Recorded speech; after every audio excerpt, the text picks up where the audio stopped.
It's really good to be speaking to Jim Ashley today.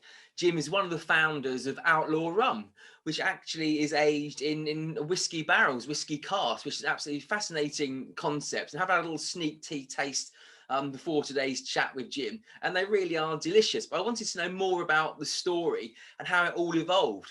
But first, Jim, welcome to the Clandestine Drinker. Thank you very much. Good to be here. Oh no, it's really good to chat to you. Jim, let's just start from the beginning. Where did the idea come from to age rums in the whiskey casks? Well, I used to live in Trinidad, so my business partner and I, ex-rugby players, both of us, as we'd get nicknamed rig pigs from working on the mobile rigs, and we could always get hold of good rum, but it was who you knew. But when we got moved back to the UK, it was really just the usual sort of mass-produced spiced rum, and there was no stuff that you could really put your hand on. So where I ended up was chatting away with a mate of mine who's now my business partner, and we were bouncing an idea around. And I said, well, I think we can take on the big boys as long as we could get a base spirit that was suitable enough and had the finish. And I just stick it in whiskey casks, sort of an idealistic idea. Because I think we could compete with some of the single malt, and because where we live now is basically in the back garden of the Duffton elite as such.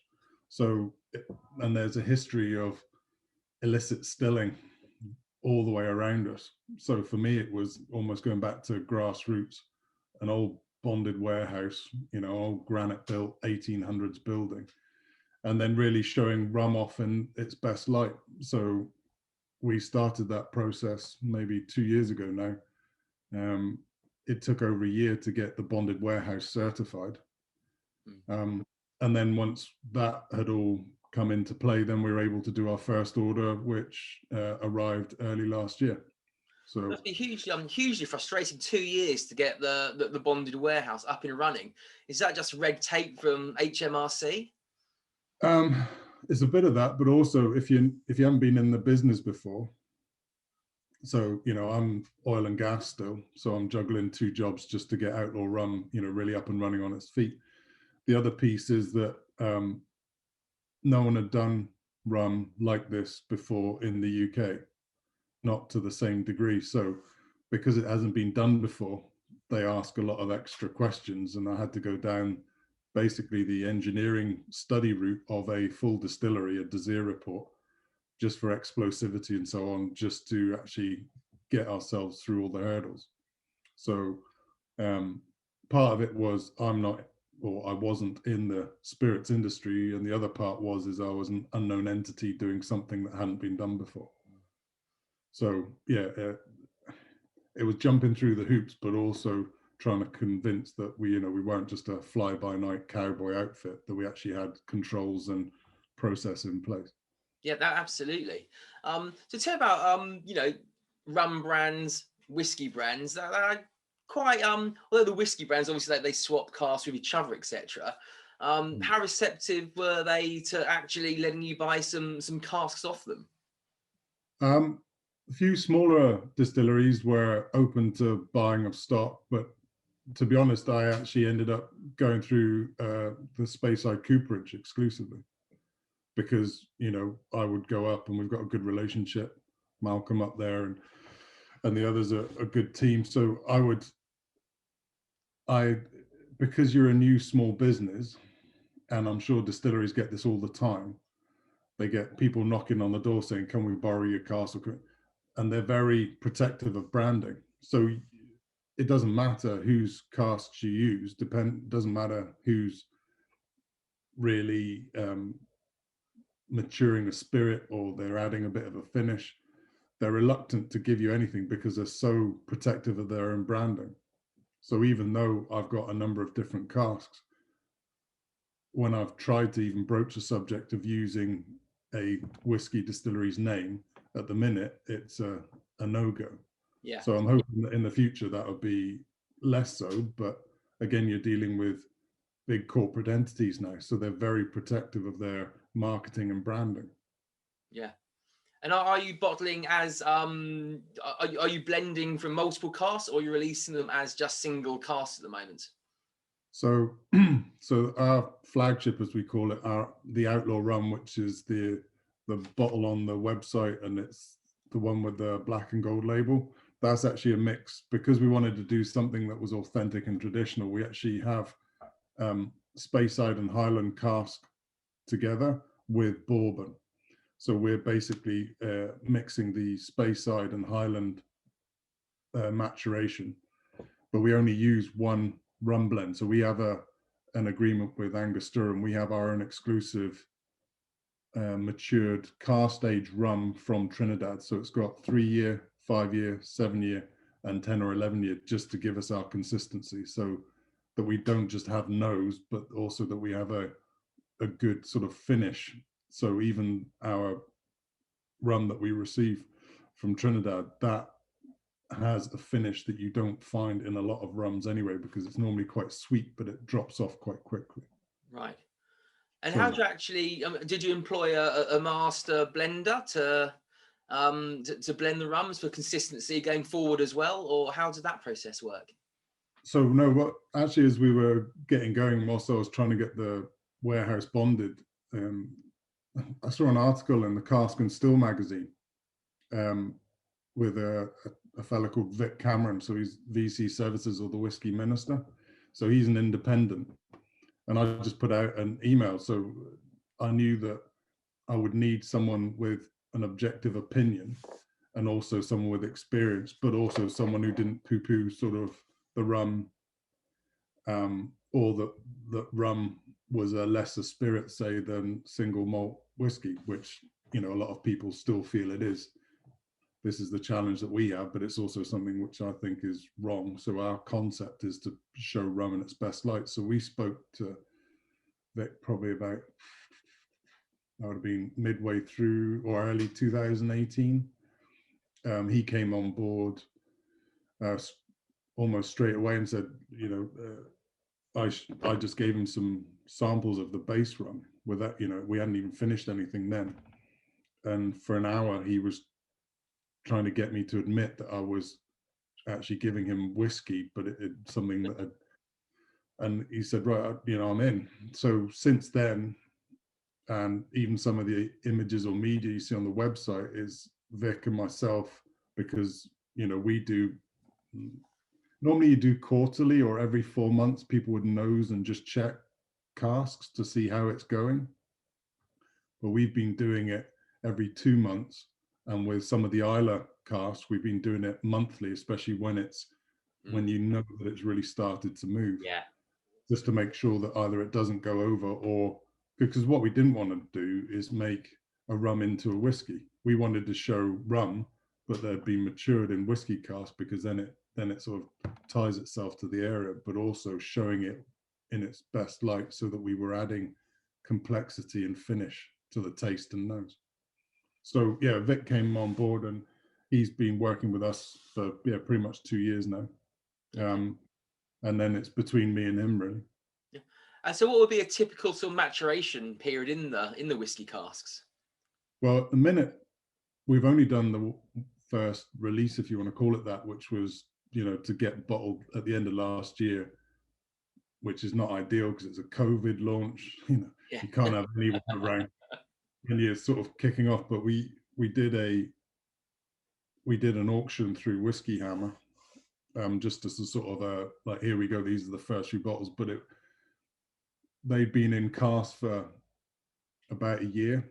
Okay, oh, quite a long time then. Yeah. Yeah, but and that's why I'm saying it's maturation. It's not a finish. It's not just like a few weeks or a couple of months. You know, we're actually making the we're seeing how the rum evolves, and actually there's a bit of alchemy there with how the rum, which comes in at quite a high alcohol percentage, how that works with the wood itself, but obviously in a completely different climate to where the rum was produced. So, yes, you know, we're flushing through, getting sort of good penetration through the wood. So we're getting an interaction not just with the wood that's being interacted with the whiskey, it's also with the wood behind that because of the alcohol percentage. So no, we're that's we've got a couple of, shall we say, products where we're now happy that with about a year in cask, we're happy with that move. So our flagship, our Outlaw Rum, that will be about a year in cask, and then we will continue on. That product line will stay consistent in that regard. And then what we have is the single releases. So like the Isla cask that you have a sample of, Yeah. that's actually going to be similar, but again, we'll bottle that when we feel that's ready, because as we use the cask, and if the weather changes, because it's a granite built building, there's a lot of environmental movement depending on how much moisture's in the air, how dry or sunny has it been. Okay, bear in mind it's Scotland or the UK, that's a bit of a variable. So we're just then making sure that we're consistent with what we produce. And then what we will have is some aged further products. So we will come out with some age statement rum or age statement label product lines in the next year or so. Brilliant. I'm sure there'll be a very high demand for those. The bonded warehouse sounds really, really amazing. Do you have a visitor centre there for people to come in and taste the rums when they're in Speyside? Not yet, no. It's kind of difficult because we live in sandwiched in between estate land, so it's still a bit feudal. So the other bit is that with licensing and so on, so we're still going through some hoops with the council on things like that. And if we were going to do that, then we'd probably end up utilising either the Craig Ellicky Hotel or Whiskey Hammer, because that's a better setting. So we're actually going to keep people away from the warehouse purely because, one, we can't handle that amount of traffic, and two, it's on back roads in and the back and beyond of the Cabrac, so it's not very convenient for sort of the public, if you want. Yeah. And how the locals embrace the rum? It's kind of been funny, some people run, but actually, there's quite a lot of people that are employed either with distillery or distillery services.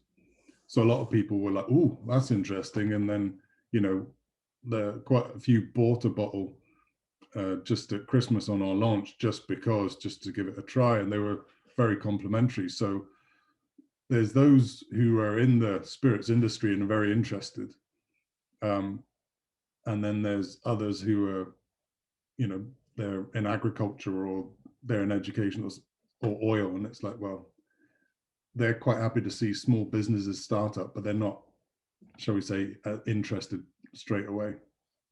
But I think also, part of your story, we had a little chat beforehand, that your goal is actually to employ local people, perhaps former professional sports people in the industry once they've retired. So hopefully that in itself will get the community behind you, so you can see you're actually doing good. You're not being taken over by a big faceless corporation, one man operating 100 machines. It's going to be really a handcrafted product still for forever, as far as you're concerned.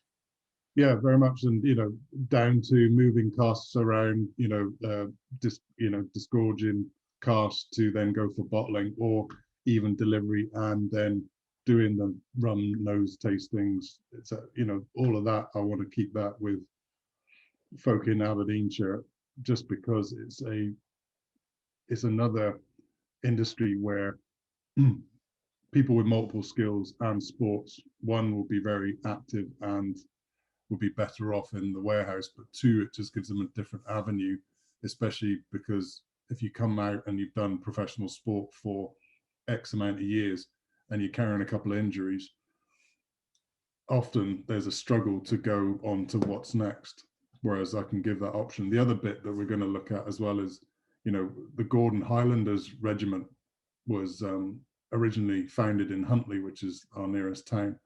So I'm going to try and do something with some service guys as well, just to give them some options. So, oh, fantastic!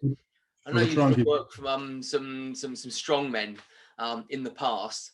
I've got some visions of perhaps having a little competition there for the strong men to actually come in, compete lifting the barrels or something. You could create a new event for them. Well, yeah, definitely. I'm not sure if we've got a barrel heavy enough, but yeah, I'll see what I can do.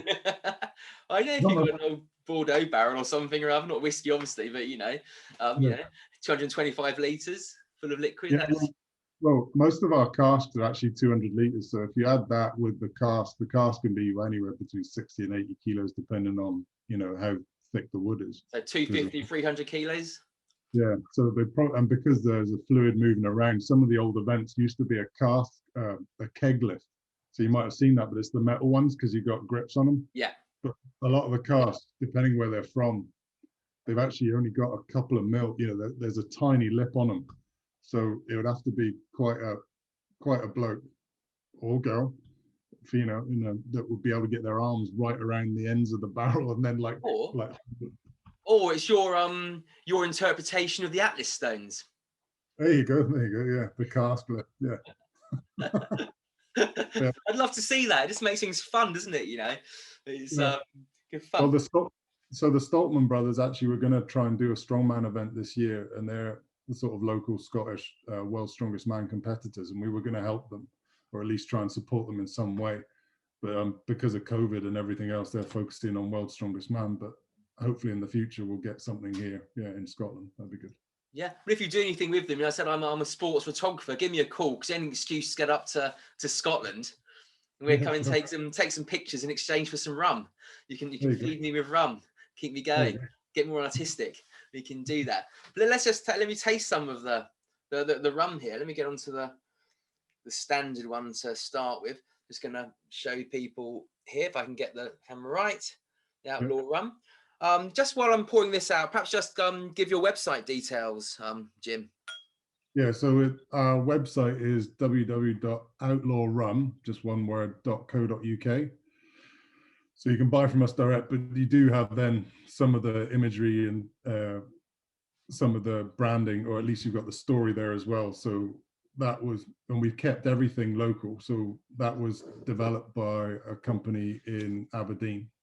So even the labels, the design, everything was done by a design house called 42 Studio in Aberdeen. So obviously that's a little sample bottle with a miniaturized label, but the others, we actually printed the bottle.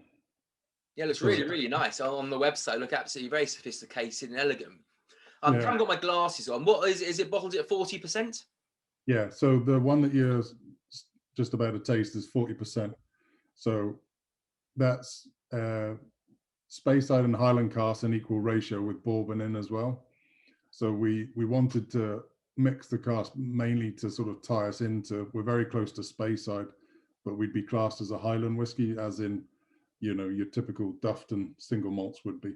But we're only like half an hour away from Elgin, so we're right on sort of in the Spey geography as well. It's absolutely fascinating. Have you put these into a blind tasting with whiskies? Not yet, but there's something coming up in May, June. Yeah, it's absolutely fascinating. I'm actually just starting to sell samples, just rebottling, various whiskies. Actually, this would be really interesting to actually put in there as unlabeled bottles as a surprise. Yeah, no, we're doing that in the not too distant future. Yeah, I mean, it started off when I was getting the molasses and the rum notes. Now, sort of the whiskey notes are really coming through. It's developing in the glass. Because you get a hint more vanilla. You get a hint more vanilla, and then depending on your palate or your taste buds, it's kind of like eyesight. It's a bit subjective. You end up with what some people might call as like citrus peel, or some people can taste like a satsuma, as you've been opening up, because you get the orange oil and the zest. I was about to say I'm getting sort of a dark marmalade, like a little hint of tangerine. Some people call it like Christmas cake or a really rich fruit cake. Yeah.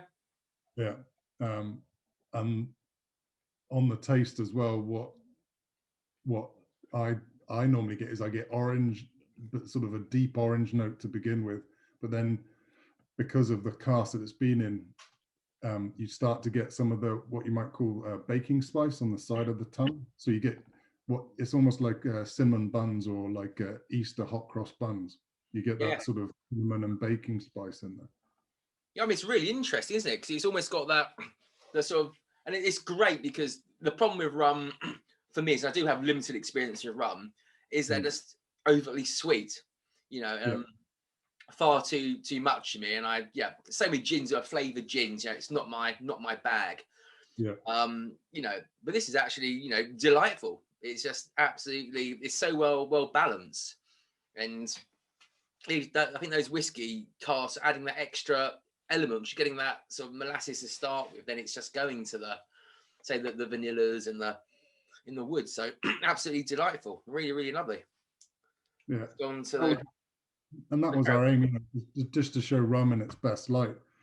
So we're not trying to turn rum into a whiskey, but we're showing with sort of, because the rum's already aged, as we get it from our distillery partners in Trinidad, it's already cask aged, but it's cask aged basically in the tropics. So it's, you know, anywhere on a cool day, it would be 28 degrees. Yeah, faster maturation.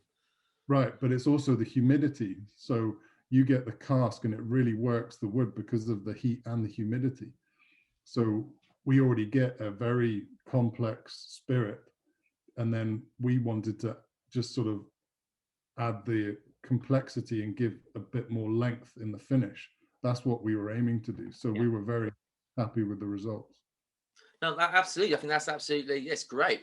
And what's your, I mean, obviously being in lockdown, you know, it's not been easy, but have you had any feedback from the bartenders, mixologists of its use in cocktails? Not yet, because we started making a couple of inroads with some well thought of bars just locally through contacts with our design and media house. But as we were getting our bottling, we were just going further and further into lockdown. And Scotland was far more, shall we say, abrupt with some of the lockdown. So basically any of the on-trade just got crushed, and has been ever since, you know, the end of, well, no, really sort of the middle of last year. So middle to start last year, all the bars were basically shut down, and, you know, even hotels and restaurants, until we were going to open up, which is about now. Some of even the independent whiskey shops, they, you know, they've been doing some online trade, but they've not opened the doors really to the public. So no, it was only the beginning of this month, wasn't it? Well, certainly in England it was, you know, I think two weeks ago that the doors opened again. Yeah, there's been a bit of, you know, some people have been doing online content. So we've had a couple of bits and pieces there, but funny enough, with a lot of people who've tried like your dark and stormies, which is what rum's associated with, but, you know, you end up loading up with ginger beer and coke and something just to basically make it palatable. They said actually it doesn't work very well, because it's better on its own as a, you know, maybe some people take it with ice, maybe a dash of water or a dash of soda water or good sparkling water. So far the cocktails haven't really been there, but we're going to work on it. Yeah, I think, you know, I don't know what it's like in Scotland, but obviously I'm down here in Kent, you know, in London, obviously, you know, a huge scene, and you can just see, you know, I think the bartenders just looking for that point of differentiation, aren't they, to find new products, and you've always got your own little niche category within the category. You know, it'd be absolutely fascinating, you know, to play around with. So going on to the Isla now, so this will be looking forward to this one. So that's single cask. So that's and that was a bit of an experiment. A lot of my business partner wasn't too sure, and Vic wasn't too sure either, whether or not it would get steamrolled or snowplowed by the heavy Isla notes. But I was sure that it would work, and it would have a good balance, and that they would complement each other. So absolutely. And also, I mean, I had a situation last week when we allowed people into our gardens now, and I have a non-whiskey loving friend, you know, really doesn't like it, and I gave him seven normal, you know, supermarket level malt whiskies, and got to number 5 and didn't really like any of them at all. I gave him a Lefroy 10, and he loved it. Just loved the absolute the smokiness and the peat. For him, that is the one. and he said, "Why? But why aren't you opening up the good bottles for me, David? Why can't I have a taste of those?" I said, okay. So I went and got a cask strength. Yeah. It's, it's a proper Exactly. coffee. This is exactly why we didn't give it to you straight away. But I think, I think that people just love that smokiness. There's people who aren't associated, who've never tried an Islay whiskey, there's love that smokiness and for me, sitting down, if you're having, a barbecue outside, what's more perfect to accompany it? And this would actually fall into that category, Yeah. I think you've got the balance just right. It's very easy, isn't it, to go overboard, and the flavor's actually developing as we go, and it's building. Yeah. It's not that immediate hit of peak, but it's just growing and growing, and that's lovely. And what I found as well is that because of the Islay strength, shall we say, or the particular cask that this releases from, and we basically almost have 5 options for Islay releases going forward. Fantastic. This one particularly is very smoky, but what happened is like you said, what you get is you get smoke, but then it would go back and you get some sweetness and some orange and citrus coming through. The smoke and the peat would sort of flavor, and you had this sort of undulating finish that kept going and going. So, I've had it go on for about anywhere between sort of 3.5 to 5 minutes, where one mouthful or one sip, if you've taken a decent enough sort of time in your mouth, it actually keeps going. So it sort of bounces or sort of flows from sort of smoke and peat and sort of a bit of mineral or seaside all the way back to, your cinnamon or your baking spice with a bit of citrus. But it really did impress me how the cask and the spirit really worked together. Absolutely. There was a review from someone before we even actually started selling the rum, and the quote was, "It's bonkers, but yeah, when it's available, I'd like to buy a couple of cases," because it. And the quote was, whiskey in rum cask is a difficult one to actually make work, but rum in whiskey cask, the quote was that this proves how this way round it really, really does work well. Yeah, absolutely. I think it's absolutely delicious, actually. That is just very, very, very enjoyable. And we talked about, the Christmas cake, the Christmas pudding. And actually, that would be a lovely, lovely compliment to it, actually, because I just love that smoke. And when you're matching the Christmas pudding flavored drinks with a Christmas pudding or Christmas cake, to have something that has those undertones, but then to have another layer in terms of the smokiness, that just really really would elevate it. I'm gonna look forward now to Christmas coming around again. Doing a little taste of that. I think that's a pretty special spirit. Yeah, thank you very much. Yeah, that's absolutely that's lovely. Congratulations on that. That's good. I'm pleased that your partner and that let it go ahead. Yeah, you could do it was kind of me. It was kind of me by myself over here anyway. So it was. I said, "Well, it's happening." Yeah, it's happening, and they're like, "Whoa!" And still, Vic, who helps us nose and taste, he loves his Taliskers, and he likes certain types of or certain distilleries, shall I say? But some of the real smoky ones, like, he really doesn't like. Now, ironically, the second release of Islay, now he really does like, but it's from a different distillery's cask. This one for him is still a bit Marmite.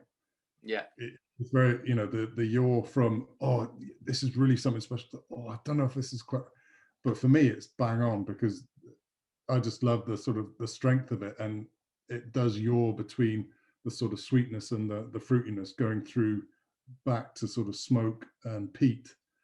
And that's where I want our products to be. I don't want something that's sort of bland and sitting in the middle.